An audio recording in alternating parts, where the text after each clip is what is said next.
जब व्यक्ति के बहुत जन्मों के भाग्य उदय होते हैं, भाग्योदयन बहुजन्म समर्जितेन, और उस पर भगवान अहेतु की कृपा करने लगते हैं, उस पे भगवान कृपा कर देते हैं, तब उसे सत्संग मिलता है। सत्संग बड़ा सरल नहीं है कि सत्संग मिल जाए आपको, क्योंकि नहीं दरिद्र सम दुख जग माही, कहते हैं कि दरिद्रता के समान इस जगत में कोई दूसरा दुख नहीं है। सभी माताएं शांत रहें। दरिद्रता, जैसे दरिद्रता पता है ना किसे कहते हैं? जब आपका बच्चा कुछ चीज खरीदने को कहे और रोता रहे और आपके पास इतना पैसा ना हो कि अपने बच्चे को वो चीज दिला दे, तो उस दरिद्रता से बड़ा दुख इस जगत में कोई दूसरा। तो बोले सुख क्या है? फिर बोले संत मिलन सम सुख जग नाही। अगर दरिद्रता से बड़ा कोई दुख नहीं है तो संत के समागम से, संत के मिलने से बड़ा कोई सुख भी नहीं है। और इसी प्रकार जब व्यक्तियों के अनंत जन्मों के भाग्यों का उदय होता है और उस पर भगवान कृपा करते हैं, तब जाकर के उसे सत्संग प्राप्त होता है। नहीं संत समागम हरि कथा तुलसी दुर्लभ दो।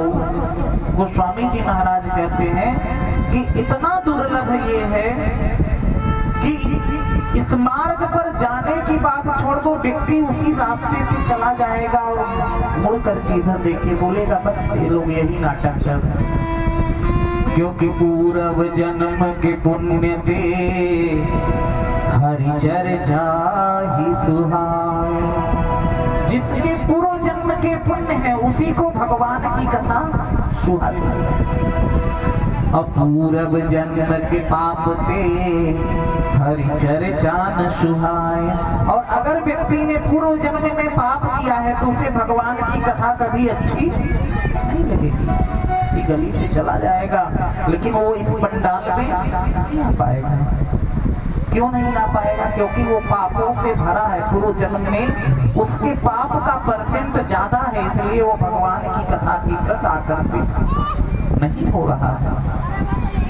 और भगवान की कथा जो है वो करुणा करने के लिए, जब द्रवहि दीन दयाल राधो सत्य संग पालक श्रुत सेतु और राम जन्म जग मंगल हेतु। भगवान का जन्म भी जगत के मंगल के लिए होता है। कौन सा मंगल? भगवान का जन्म क्यों हो रहा है? ध्यान से सुनो सब लोग। अगर भगवान को रावण को मारना होता तो भगवान जो त्रिकुट विलास सृष्टि लय की ना, जो केवल अपनी इच्छा मात्र से, भगवान केवल हल्की सी भ्रिकुटी हंस के हिला देते। भ्रिकुटी जानते हो? इसे भौं को भ्रिकुटी बोलते हैं। और भगवान हंस करके भ्रिकुटी हिलाते हैं तो सृष्टि का सृजन हो जाता है और सृष्टि का पालन हो जाता है। लेकिन जब वही भगवान हल्की सी टेढ़ी भ्रिकुटी कर देते हैं तो इस सृष्टि का लय हो जाता है। तो भगवान को आने की जरूरत क्यों हुई? भगवान वहीं से हल्की सी भ्रिकुटी हिला देते, रावण कंस का हो जाता। भगवान को केवल संकल्प करने की जरूरत है, आने की जरूरत है। भगवान आते इसलिए हैं कि उनके गुण अनुगादों को गा गा करके हमारा मंगल हो जाए।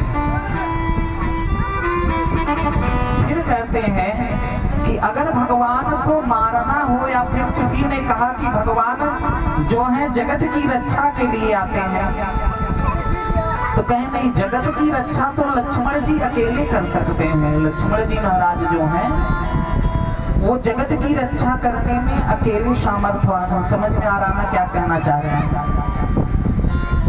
भगवान आते क्यों हैं? आप लोग ने तो हमेशा सुनते हो, जब जब होई धर्म कई हानि, बाढ़े असुर महाअभिमानी, करहि अनीति जाय नहीं बरनी, छीदहि विप्र देव सुर धरनी, तब तब धरि प्रभु विविध शरीरा, हरहि दयानि सज्जन पीरा। तो क्या भगवान असुरों को मारने के लिए आते हैं? तो बोले नहीं, असुरों को भी मारने के लिए भगवान नहीं आते। क्यों नहीं आते?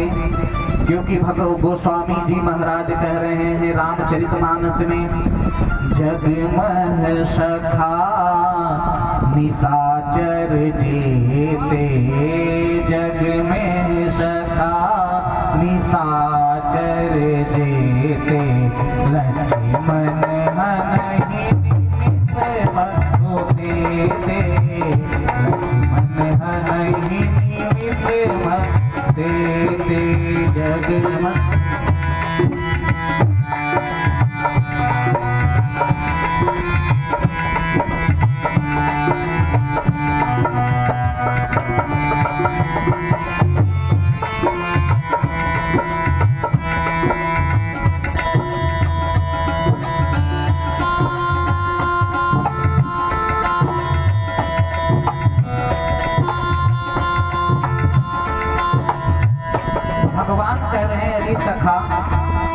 इस जगत में जितने निशाचर देख रहे हो, इस जगत में जितने असुरों को देख रहे हो, उन असुरों को मारने के लिए लक्ष्मण जी काफी हैं। और उन रावणादिक असुरों को लक्ष्मण जी कितने समय में मार सकते हैं?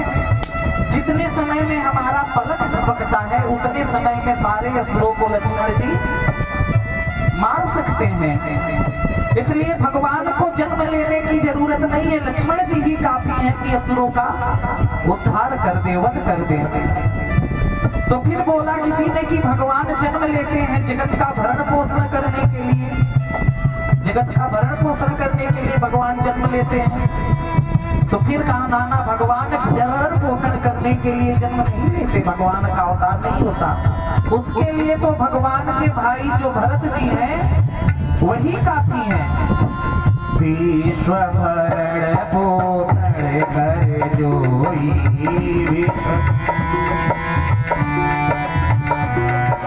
विश्व भरण पोषण कर जोई,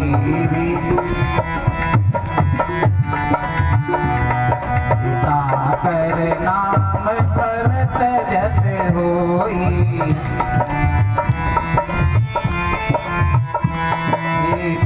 कर